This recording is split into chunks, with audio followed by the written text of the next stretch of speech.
Homeopathy emergency kit அப்படின்ற மாதிரி ஒரு சின்ன பாக்ஸ் மெடிசன் வச்சுக்கணும். அது எதுக்குன்னா, ஹோமியோபதி நமக்கு எல்லாருக்கும் தெரியும், ஹோமியோபதி வந்து ரொம்ப ரொம்ப சேஃப் ஆனது, ரொம்ப ஜென்டிலானது, எந்த ஒரு சைடு எஃபெக்ட்ஸும் கிடையாது அப்படின்ற மாதிரி. அதோட ஹோமியோபதி வந்து ரொம்ப ஃபாஸ்டாகவும் ஆக்ட் பண்ணும். ஒரு வலியை குறைக்கும், ஒரு ப்ளீடிங்கை குறைக்கும், இம்மீடியட்டா ஸ்டாப் பண்ணும். இந்த மாதிரி ஹோமியோபதியோட மருந்து வந்து அந்த அளவுக்கு நல்ல வீரியம் உடையது, ரொம்ப நல்லாவும் வேலை செய்யும்.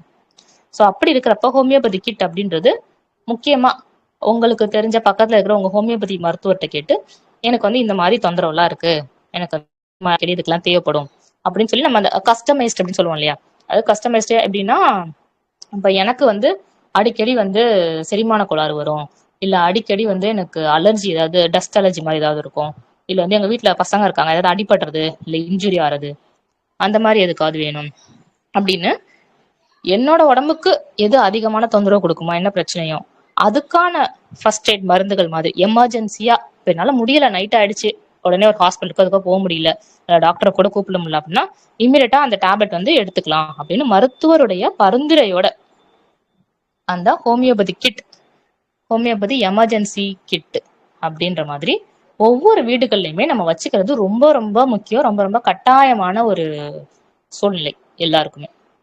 ஸோ அதுல நம்ம முக்கியமா இன்னைக்கு என்ன ஃபர்ஸ்ட் எய்ட் கிட் அப்படின்றது எதுக்கு தேவைப்படும் அப்படின்னா, முக்கியமா இப்ப நம்ம இன்னைக்கு எடுத்துப்போமே, ஒரு தீபாவளி அப்படின்ற மாதிரி இருக்கிறப்போ நிறைய பேருக்கு வந்து அந்த பட்டாசு வெடிக்கிறதுனால டஸ்ட் அலர்ஜி வரும்.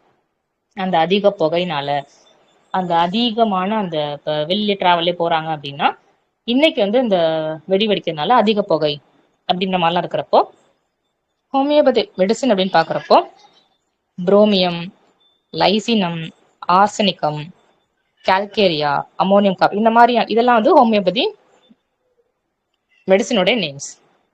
இதுல நமக்கான மருந்து எது, அதாவது இண்டிவிஜுவலைஸ் பண்ணி தான் நம்ம ஒவ்வொருத்தருக்கும் மருந்து கொடுப்போம் இல்லையா, அதுல இந்த மாதிரியான மருந்துகள் வந்து டஸ்ட் அலர்ஜிக்கு ரொம்ப நல்லாவே கேட்கும்.